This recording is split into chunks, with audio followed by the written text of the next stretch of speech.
Shabbat Shalom, everyone. Our clergy team is here in our beloved Gann Chapel. We're taping this on Friday, May 24th, for a class today on Shabbat, May 25th. We're doing it because our beloved Chazan Elias was in Minneapolis at the Cantors Assembly, and we were not going to tape this class without him. Elias, welcome back. I wanted to talk about something else, a different kind of energy today, which is love. The Talmud records a love story. It is probably one of the most famous love stories in the Talmud. It's the love story between Rabbi Akiva and his wife Rachel. And we will see that there's a few things about the story that make it odd. For example, it's a love story between Rabbi Akiva and Rachel, but Rachel's name is not mentioned in the story. We only know that from other sources. It's a love story between Rabbi Akiva and Rachel, but they never actually talk to each other during the course of the love story.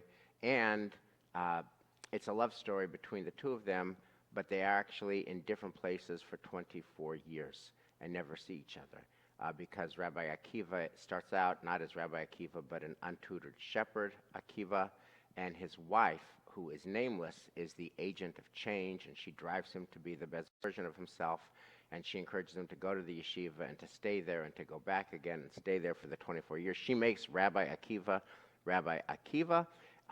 And we're going to talk about, is this at all a love story that we can believe in?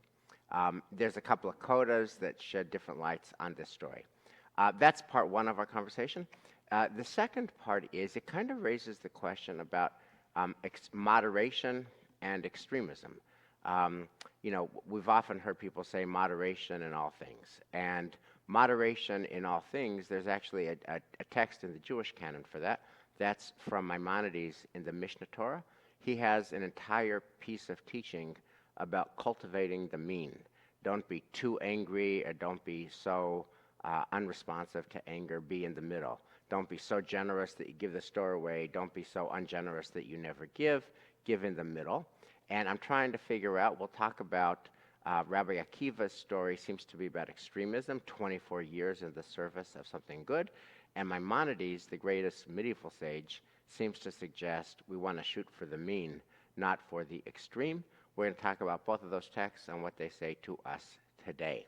So, without further ado, let's thank God for the gift of learning Torah together. Baruch atah Adonai Eloheinu melech haolam, asher kiddishanu b'mitzvotav v'tzivanu la'asok b'divrei Torah.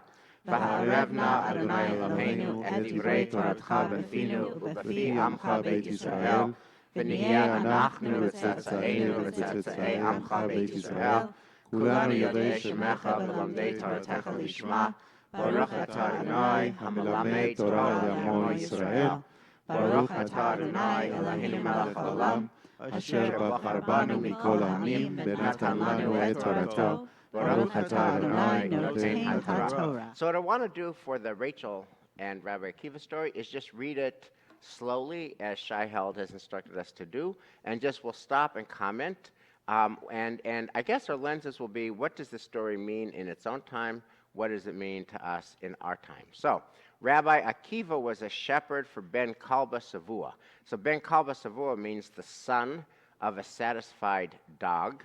So the father of Rachel, that is Rabbi Akiva's father-in-law, has the name in the Talmud, the son of a satisfied dog, and you'll see why very soon.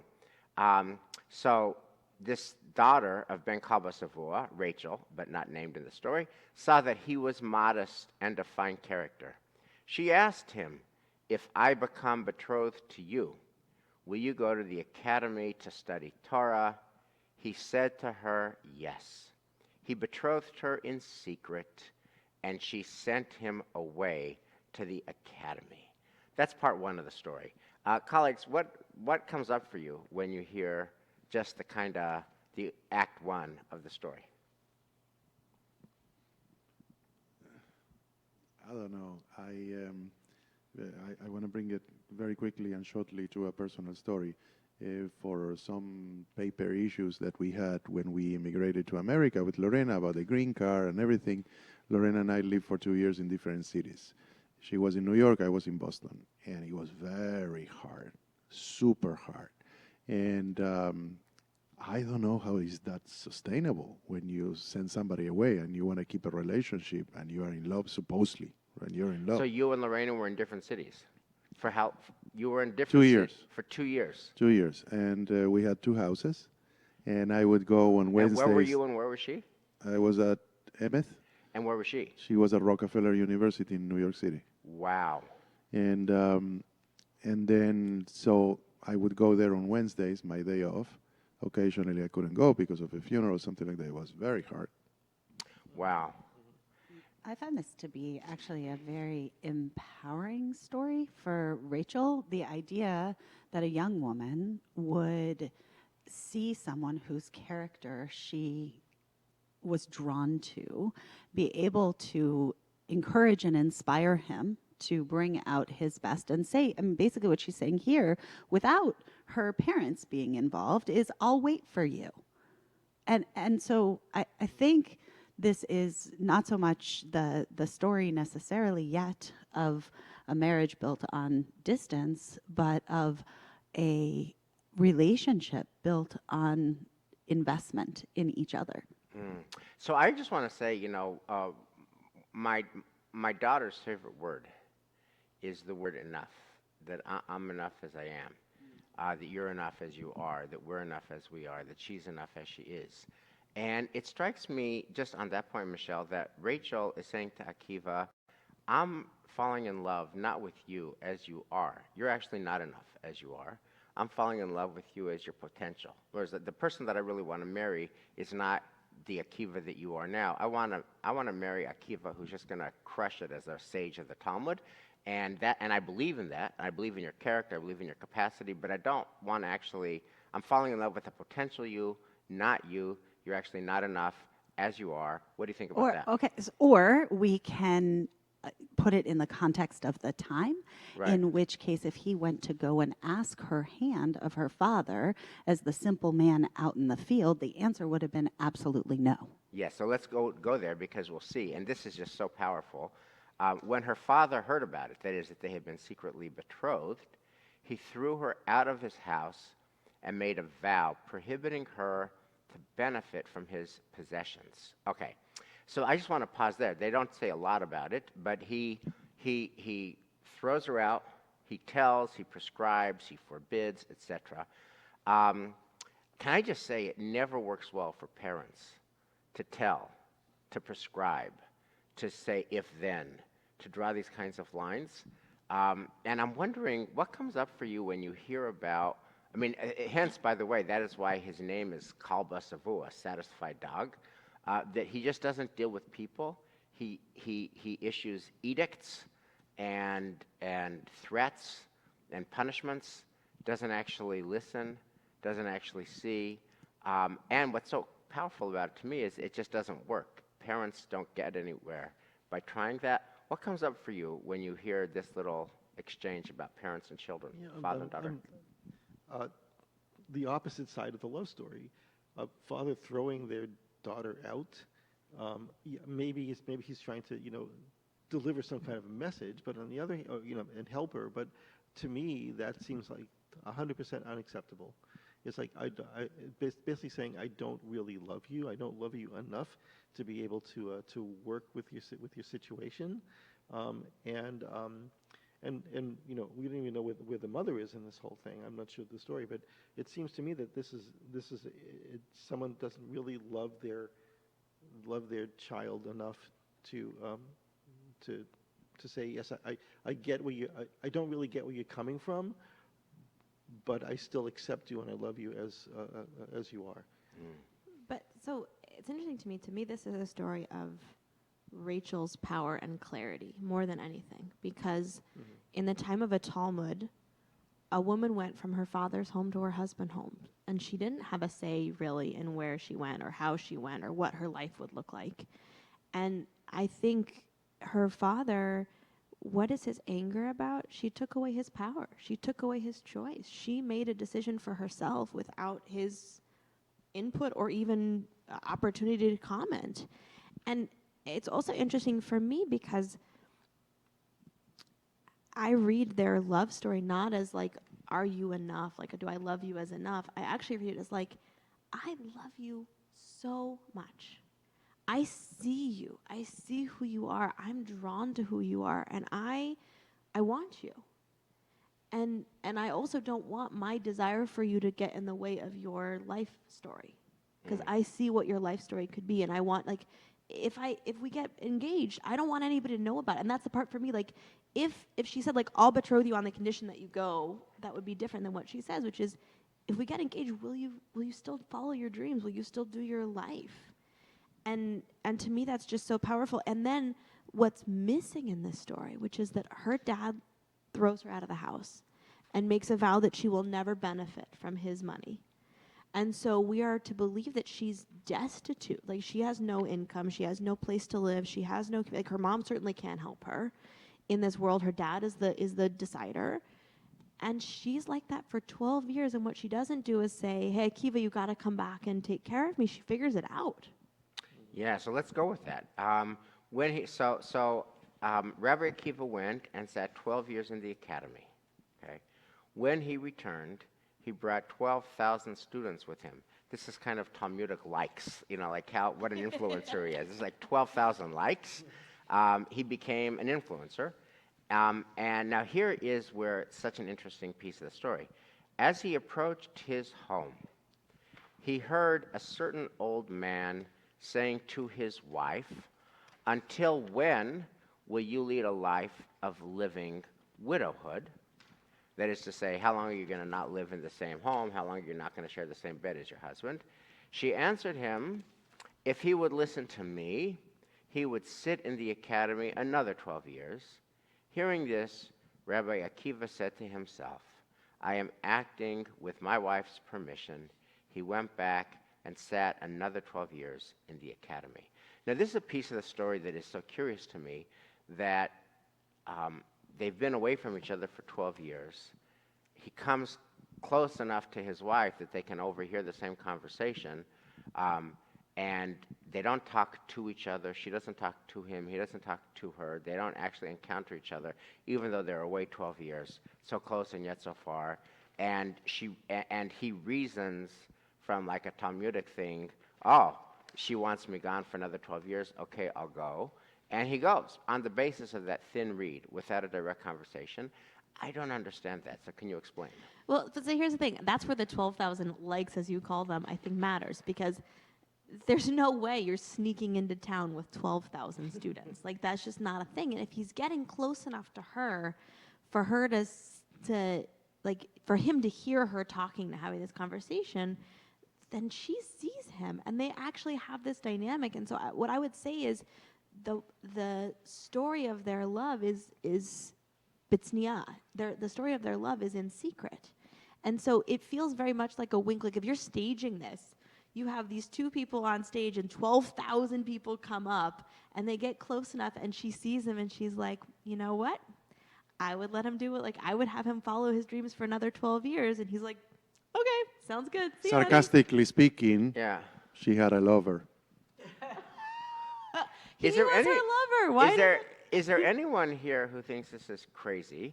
And crazy. And if you think about, if you ask yourself, would you want this marriage? Or if you ask yourself, would you want your child to have this kind of marriage? Is there anyone here who would say yes to either of those questions? It depends. We don't live back then. Right. I just think we're underestimating what it would be to be an empowered woman and to have agency over your life. And she found a way to have agency. I don't want to minimize that. Like, I think marriage worked very differently then. Okay. Okay, let's just see what happens with the rest of the story. When he returned 12 years later, he brought 24,000 students with him, so a lot of likes. His wife heard of his return. She went out to meet him.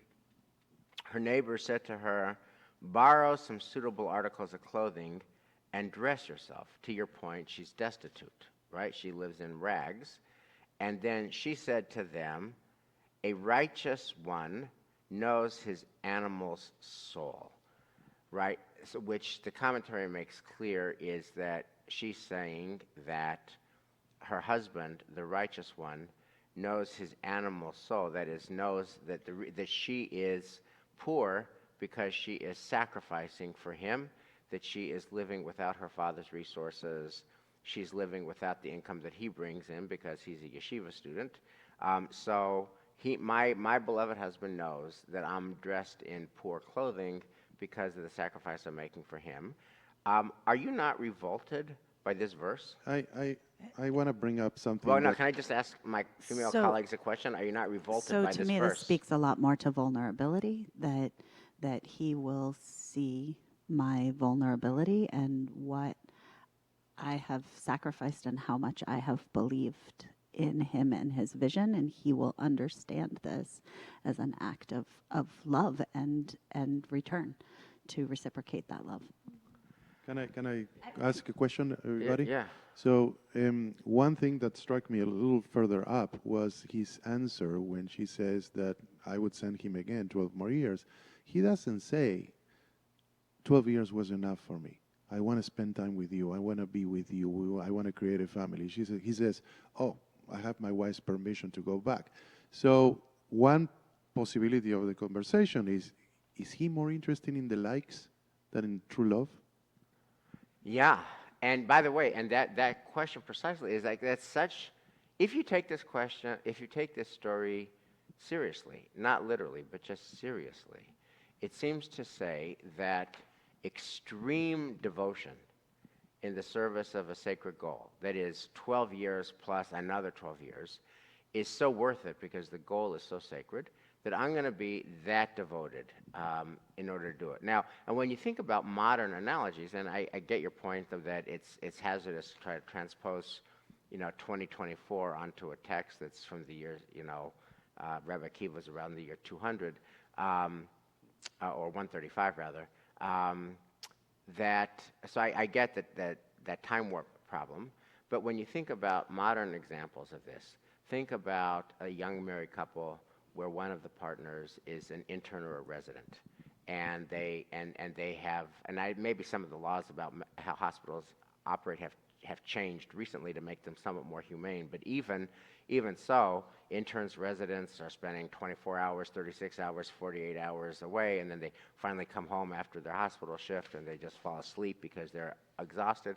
So a young couple where one of them is a doctor, or perhaps both doctors, do that, but that's for a limited period. Like the internship is a couple of years, the residency is a couple of years. This is not 8 to 10 years or 20 years. Yeah, that level. So I want to say I really get Elias's question, and just we'll see. Wow, hold your question and think about Maimonides' teaching, and how does this story of extreme comport with Maimonides' vision that we shouldn't be extreme. We should cultivate moderation. We should be a moderate person, not an extreme person. That it's a religious virtue and a life virtue to cultivate moderation, not extremism. And this story is about extremism. Maybe it's worthwhile extremism, maybe it's justifiable extremism, but it's clearly extreme. And how do we think about that? Are you viewing this as a prescriptive story? Because for me, I look at this, I think about the popularity right now of a period piece like Bridgerton, right? It's a romance story. And this feels to me kind of like the Talmud's romance literature. What is it that's the most sacred to the rabbis of the Talmud? Like, if I had a wife who would support my Talmud study so much. And it really feels to me like a period piece that's full of not this is what you should do, but wow, somebody so great, so wonderful did this once. I don't think there's an expectation that everybody would be a Rachel or everybody would be an Akiva, although we do see in much of even the Orthodox, ultra-Orthodox world today, an aspiration to be like Rachel and Akiva. Michelle, if you take this as a period piece, as to your last comment, what is its message to us today? If you think of this as a period piece, and it gives voice to the rabbinic wish to have a spouse like that, what is it saying to us in May of 24? To me, it's really symbolic of the idea that you should see your partner in a way that invests in them, that cares about, I'm really a little bit picking up on what Eliza was saying, if they have a passion or a pursuit, if they want to become a doctor and they want to become a specialist and they want to be at the top of their game, that you say, okay, I'll be there to help you. And when you come home at night and fall asleep on the couch, I'm going to put the blanket on you because I love you and I support your dreams. There's also, I think, a really important counterpoint to her love, which is her father, who throws her out of the house, and then when this great man comes back, he's like, oh, I'm going to see if he'll annul my vow, because now I'll accept him, now that he's this great scholar, and now that he's got 24,000 students, and now that he's found success in the world, now I'm good with him being in my family. And the counterpoint is stark, that he is not interested in him as a human, and he is not interested in their emotional connection. He's not interested in his daughter's well-being at all. So I think if you want a lens of abuse or extremism, to me it feels like sort of parental abuse extremism, but even that's going too far. I think I like your idea of a period piece, because he is modeling like what you should not do. What you should not do is only care about outcomes. You should be invested in humans for their potential. There's also a piece that's missing here, which is, Rachel has no income. We don't know how she's living day to day. And Akiva, where's he getting his money to support his study? So the Israeli government. Right. So there's a missing point. Like Michelle, you'd said, that she's supporting him, in a certain way, but she's really not, and the father's not either. So there's also this idea that where is he getting his Right. funds to be able to support himself? That's also this is why I think that what Michelle said, is a period piece, because there's a certain unreality to the whole story. Right. I mean, it's certainly about significant sacrifice. Let's finish up the story, although I have to double-click after just one more line, which is, when she reached him, she fell on her face. As she was kissing his foot, his attendants pushed her away. And then Rabbi Akiva is going to say something very famous to her, which we'll get to in a minute. But what's your response to her kissing his foot? I'll just say I'm nauseated by that. I just find it really horrific. How do you see it? That's also how her father greets him. That's how people greet him. So I think that we have to get back into the Talmudic mindset of This is Bridgerton. Is- This yeah, is a and period piece. It's also a hero's tale, right? On the hero's trajectory, you have hardship. It's not just Akiva's hero tale. This is the piece of her heroic narrative. Right, but remember, they are husband and wife. So, betrothed. well, the Talmud does say they go back into Nisuin before the 12 years. So yes, But they are. they're married, and the notion that a wife has a kind of asymmetry with her husband, that she would kiss his foot. But that's I the just marriage in the find Talmud. super That's troubling. exactly all the marriages in the Talmud are like that. Like, it's very rare that you have a marriage of equals in the Talmud. It's rare, even in the Orthodox world today, like the ultra-Orthodox world, women have the relationship that you have with Shira is really different. So why are you okay with this?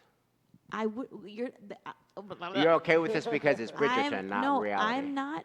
Okay, I am looking at this as a text that has the potential to teach us, and I'm trying to understand it from those who wrote it, from those who were invested in it. I see it from the perspective of the rabbis, who largely were away from their wives, who largely didn't have a love marriage with their wives, who were largely sitting in a seminary, living neck up, just engaged with their brains, and so the love story that they imagine is totally unrealistic. But I can get with them, and I can see the values that they're trying to tease out, and I can see what they're trying to say. And even in that crazy male-dominated love story, I find that idea of a woman choosing her destiny and making choices proactively about her life to be empowering. Now, the expression of it fits the expression of her time. But I don't know what her other option. I mean, you're imagining 24,000 humans with this guy coming into town. He's like celebrated. Everyone's like a giant parade. Everyone's so excited. She's wearing rags, not even clothes. She talks about herself as an animal because that's the level of sacrifice that she's on.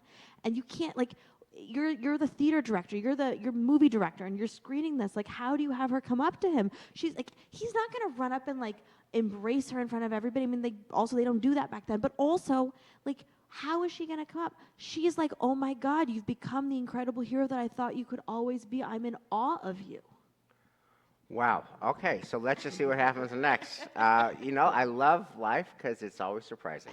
And I love this class because it's just always surprising. So Rabbi Akiva said, so the attendants push her away when she's kissing his foot, and then Rabbi Akiva said to them, and this is a famous line, Shali v'shalachem shalahu. Everything, my Torah and your Torah actually belongs to her. Okay? Right? You get all the credit. Then her father heard that a great man had come to town. He said, I will go to him. Perhaps he will annul my vow. He came to Rabbi Akiva and asked him to annul the vow. Rabbi Akiva said to him, did you make the vow with the intent that it would apply even if your son-in-law becomes a great man? He replied, that is the father. Even if he knew just one chapter of Mishnah or even just one halacha, I would not have made the vow. Rabbi Akiva said to him, I am he. Then Ben Kalba Savua fell on his face, kissed him on his foot, and he gave Rabbi Akiva half of his possessions. And they lived happily ever after. What do you make of this end? I have to disagree with most of you. This, to me, is not a love story. It's about the father of Rachel being somebody who would love somebody for who he is. Right. In terms of the success as a, if you want to put it nowadays, as a professional. I think it's a sacrifice story. And what's so amazing is in the end, on this hero's journey that both Akiva and Rachel go on, and they have all of the elements. They have the suffering and the struggle and the poverty, sacrifice and that. both of them are climbing that. And in the end, the reward, right, is that they are vindicated. And that's the hero's reward, that they're vindicated. And there's an interesting detail here that I think maybe slightly undercuts your sense of this being a morality tale about her father, which is that he seems to not recognize Akiva as his son-in-law. He actually is motivated, I don't know whether by his daughter and watching his daughter, come up, or if he even has seen his daughter, or that's a whole separate scene, but something in the past years has motivated him to regret and recant his previous stance about his daughter, and he's going to this great man to try to free him from this vow. Vows were taken very, very seriously, and he wants to annul this vow, and kind of like in the Joseph story, right? It's me, right? He isn't. I kind of like the purity that he has understood that he has done something wrong before he knows Akiva is Akiva. You always see good in people. Yeah. This is like, I'm going to get a little funny joking. I know you love Davide. Davide is your son-in-law, Yes. right? Imagine that Wes says, I don't like Davide. And then Davide comes back a few years, I own Lake Como, right? And Wes will say, oh, I adore this kid. Please be in my family. That's how I see it. Right, but so I would agree with you, except for that this little detail that he seems to not yet know that Akiva is Akiva. Yeah. Okay. I want to just close out this story with a coda, and the question is, what light does the coda shed on the story? So the Gemara adds a sequel. The daughter of Rabbi Akiva, meaning that Rabbi Akiva and Rachel did end up, sharing a life and a bed and children together. The daughter of Rabbi Akiva did the same with Ben Azai. So she made the same kind of arrangement where she falls in love with potential, sends him off to the yeshiva, etc. And this is the basis of that which people say that Rachela batar Rachela Azla, a U follows a U, Rachel, okay? Or, as does the mother, so does the daughter. So this story ends with, it's a story about extreme commitment, extreme sacrifice, extreme poverty. In the end, they live happily ever after. The daughter does the same thing. What comes up for you with that coda? So I would say this is the Talmud being like, behind every great man is an even greater woman. And like, that's the idea that, if you want to read this in sort of a lens of empowerment, that women are shaping Torah, that women have an impact on the Torah that's being decided in the academies, and that they're not, you don't see their names. They're not named. Neither is her daughter here, but their impact is profound, and that to me is important. And, it's like, I think also there's an interesting, like, I hear you and I get, like, the way that this love story unfolds. No one in 2024 would write a romance novel like this. Like, that would not sell. It would not, editors, like, nobody would go for it. But there are plenty of love narratives that we all subscribe to, that we all are infatuated with, that are equally problematic, but just in our time. Right. And so, like, 50 Shades of Grey, like, on the big screen, is like a movie that kids are going to watch today. And that's today's version of what are the ideals. And that story is about a woman literally allowing herself to be tied down, allowing her will to be subverted, allowing her power to be completely taken away, in a way that this story that you could see, and so you could see it in, like, this horribly problematic lens, but you could also see in lens of, like, actually this is a woman that has power and has agency. The romance stories that we cling to are not often the most healthy stories that we have, but they speak to a social ideal that we have to acknowledge if we want to move forward. What's so interesting is this, there's the rabbinic dictum of Shivim Panim LaTorah, 70 faces of Torah. I have such a different read on the coda and on the story. What comes up for me with the coda is that abuse cycles from generation to generation, and that if somebody grows up in an abusive home where activity X, Y, or Z is perpetrated, all too often when they grow up and they become adults, they themselves inflict activity X, Y, or Z on the next generation. And when I read the code, I just thought to myself, oh my God, the virus of this kind of extremism has passed from generation to generation. It's all over again. Now, but what's great about great literature is it's capable of multiple reads. It's intentionally ambiguous, and you could read it either way. I want to bring in Maimonides' voice now. So first of all, I want to just a shout out to my late professor, Isidore Twersky. I learned this from Professor Twersky at Harvard in 1980. It was a class called Moral Reasoning 19, Moderation and Extremism. Professor Twersky was, in his lifetime, just truly one of the greatest, if not the greatest, Rambam scholars. And he had a whole class on these few paragraphs that we're going to talk about now, which is, and so I'm giving you the framing that I got from Professor Twersky in 1980, which I still remember, which is that Maimonides here is channeling Aristotle, that what you're about to get from the Mishnah Torah is pure Aristotle, that Aristotle talked about cultivating the mean. So we're not going to read all of it, but I'll just do enough of it to be able to enter into a conversation about how this intersects with the Akiva story. So every human being is characterized by numerous moral dispositions which differ from each other and are exceedingly divergent. One man is choleric, always irascible.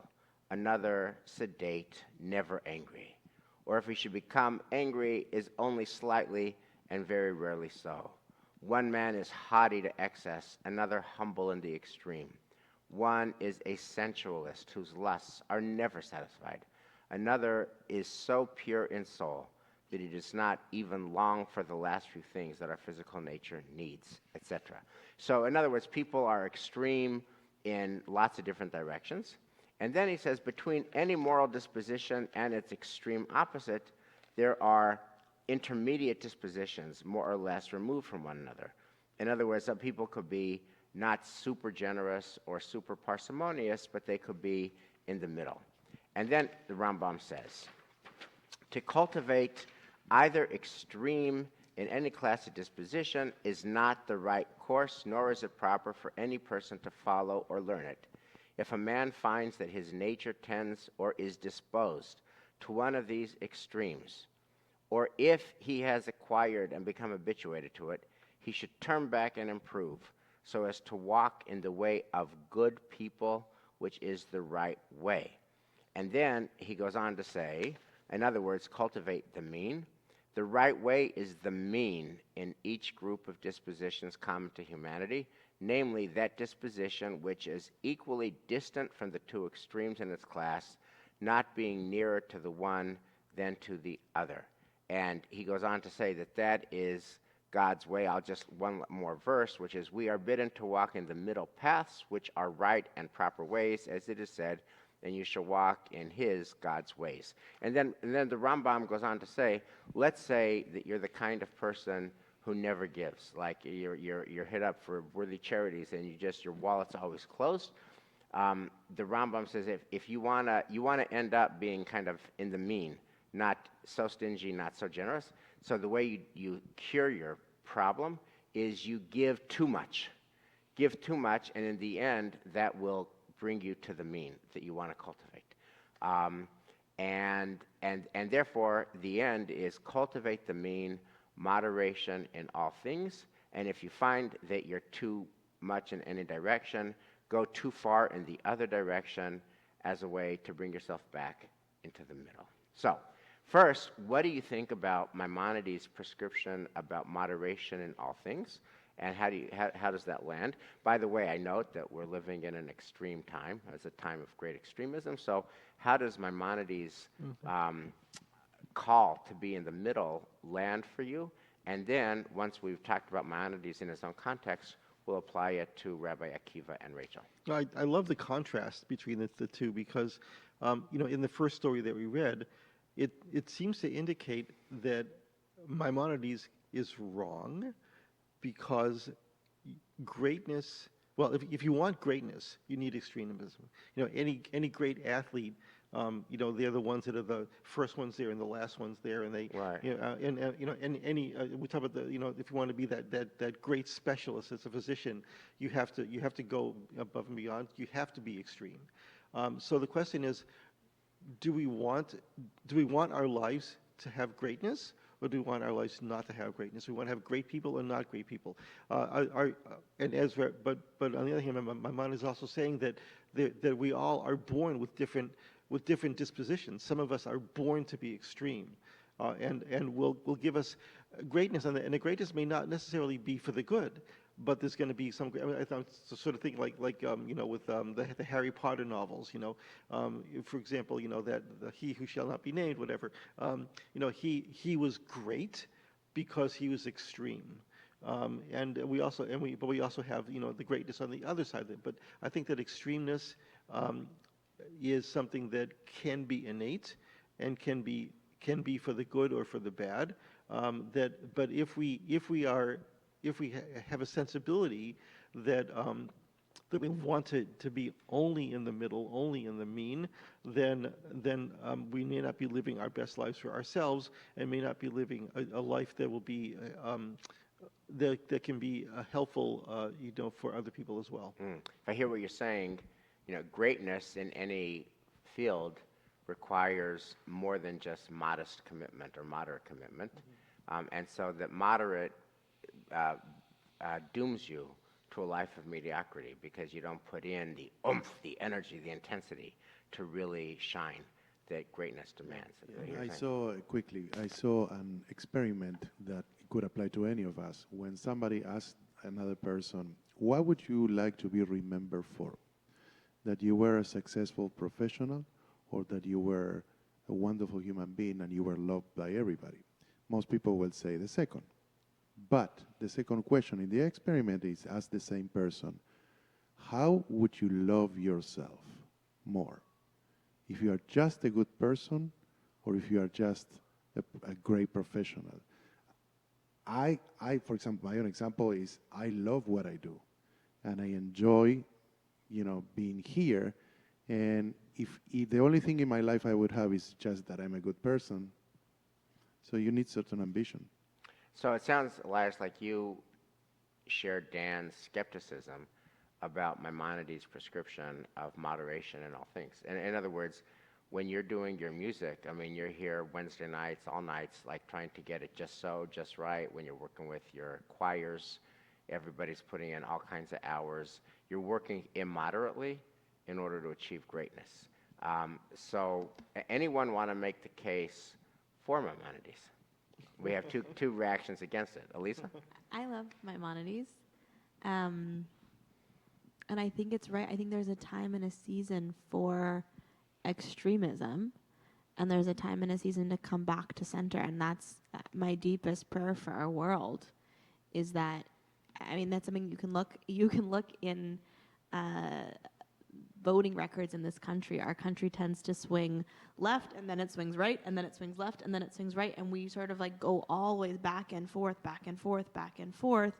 And the truth is likely somewhere in the middle of those two opposite parties. And that's also true, I think, of our lives. I think that we have, there's, for most people, childhood, early adulthood are extreme self-building phases. And then when you become a parent, it's a selfless phase where you're not building, you're actually just existing to support another human or humans.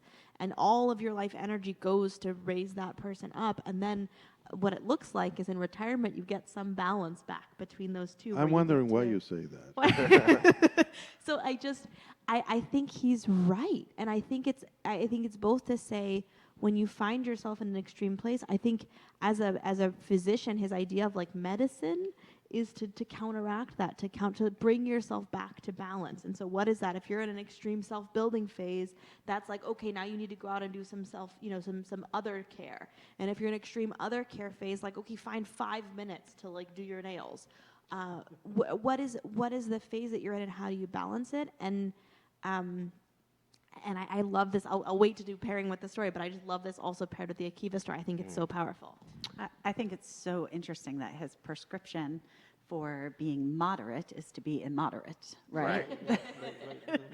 And that feels very timely to our world, unfortunately, because I do think that sometimes we think that we can match extremism on one side by extremism on the other.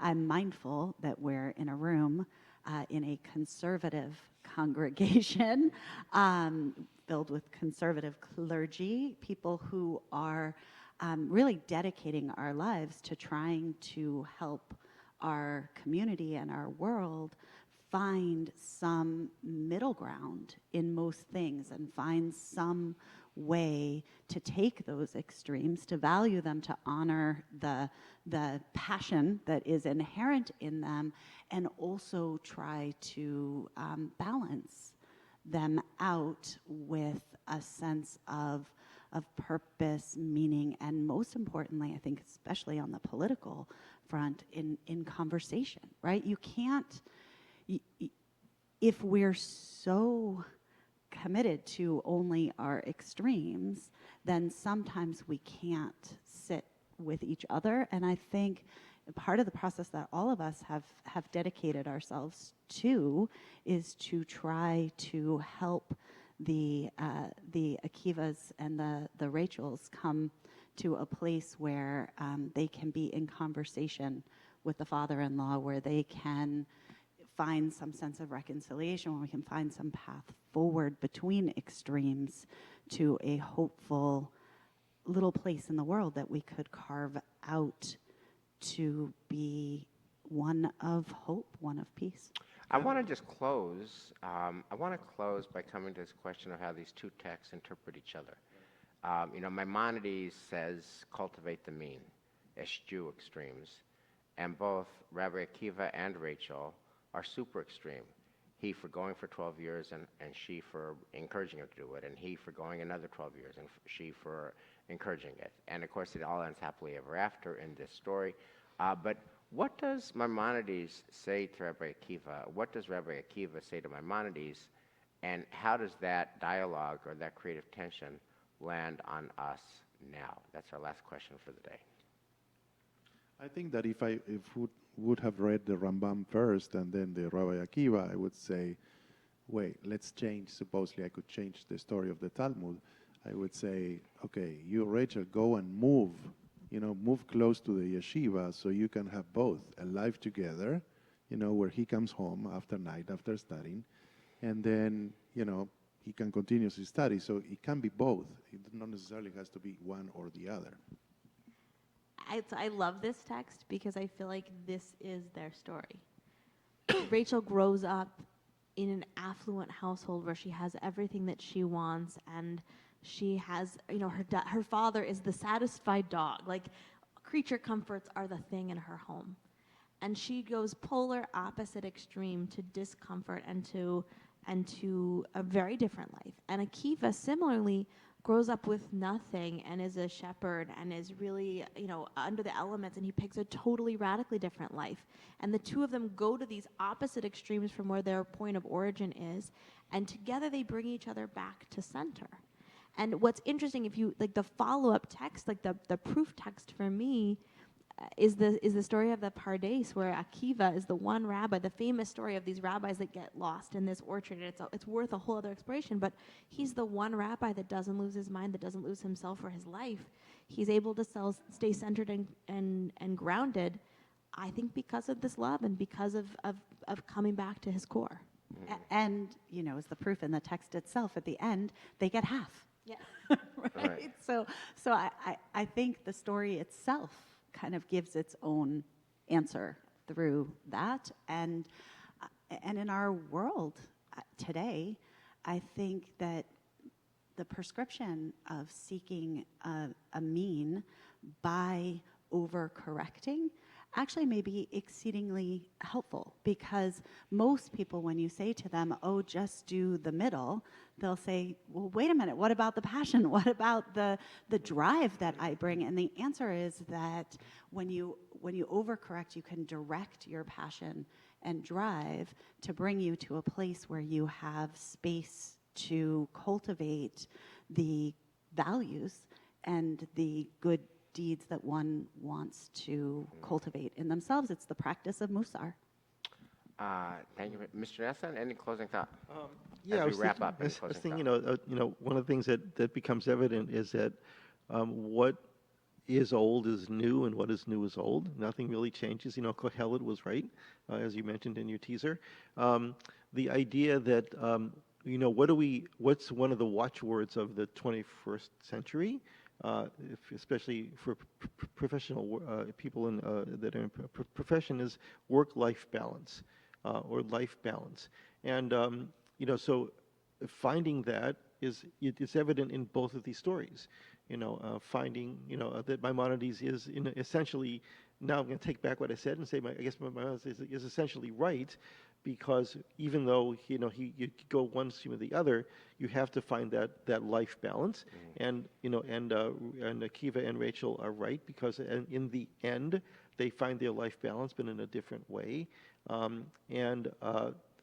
So the sense of finding ourselves through finding our passions and being able to work with them, but also finding our life balance with our families in general, is just something that's also something we need to strive for, and many of us don't get there, that's the challenge of not only modern life, but the challenge of human society. Thank you, colleagues. Well, let me take the last word. I've been living with these texts, and they've been speaking to me a lot for the following reason. Extreme points of view tend to generate a lot of energy, a lot of intensity, a lot of noise, right? Because you're so Rachel is so extreme in her belief in Rabbi Akiva's greatness. She's able to live with tattered clothing and not enough food because she's fueled by this ideal. She's fueled by this passion. Rabbi Akiva, as he goes from Shepherd Akiva to Rabbi Akiva, he's so inspired by his calling. He's summoned. He can go without his wife. He can go without food. He can go without a normal home life because he's just thirsting on Torah, right? And extremes, if you think about our world, extreme politics generates intensity. Extreme politics generates noise. Extreme politics generates energy. And the question is, and we're conservative, we're in the center. We're centrists. I see myself as a centrist. And how can the center generate that kind of energy? How can we be passionate centrists?